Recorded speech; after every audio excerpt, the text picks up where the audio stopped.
Okay, ഇതാണ് നമ്മുടെ question. 5^11 plus 5^11 plus 5^11 plus 5^11 plus 5^11ൻ്റെ വാല്യൂ എന്ന് പറയുന്നത് 5m എന്ന് നമുക്ക് തന്നിട്ടുണ്ട്. പക്ഷേ ഈ m എന്ന് പറയുന്ന ഒരു ആൽഫബറ്റ് അല്ല, നമുക്ക് ഇതിൻ്റെ വാല്യൂ വേണം. വാല്യൂസ് ആണ് നമുക്ക് മാത്സിൽ വേണ്ടത്. സോ ആദ്യം നമുക്ക് എമ്മിൻ്റെ വാല്യൂ കണ്ടുപിടിക്കണം. അതിന് വേണ്ടിയിട്ട് ഒരിക്കലും നമുക്ക് 5^11ൻ്റെ പവർ കാൽക്കുലേറ്റ് ചെയ്തിട്ട് അത് ആഡ് ചെയ്ത് നോക്കിക്കഴിഞ്ഞാൽ നമുക്ക് ടൈം ഉണ്ടാകത്തില്ല. നമുക്ക് 1 മിനിറ്റിനുള്ളിൽ ആൻസർ വേണം. സോ അതിന് വേണ്ടിയിട്ട് നമുക്ക് എന്ത് ചെയ്യാം, ഇത് നമുക്ക് എങ്ങനെ പെട്ടെന്ന് സോൾവ് ചെയ്യാൻ നോക്കാം.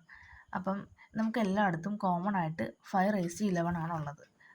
നമുക്ക് 5^11 കോമൺ ആയിട്ടുണ്ടെങ്കിൽ അതിനെ പുറത്തെടുക്കാം. 5^11 പുറത്തെടുത്ത് കഴിഞ്ഞാൽ ബാക്കി എന്തുണ്ടെന്ന് നോക്കാം. ഇവിടെ ഒരു 1 ഉണ്ട്, പ്ലസ് അതുപോലെ തന്നെ ഇവിടുന്ന് എല്ലായിടത്തും നമുക്ക് ഒരു 1 ആണ് ഉണ്ടാകുക. അപ്പോൾ 1 + 1 + 1 + 1 + 1 + 1 + 1, അതായത് ടോട്ടലി നമുക്ക് എല്ലായിടത്തുനിന്നും ഓരോ 5^11 എടുക്കാം.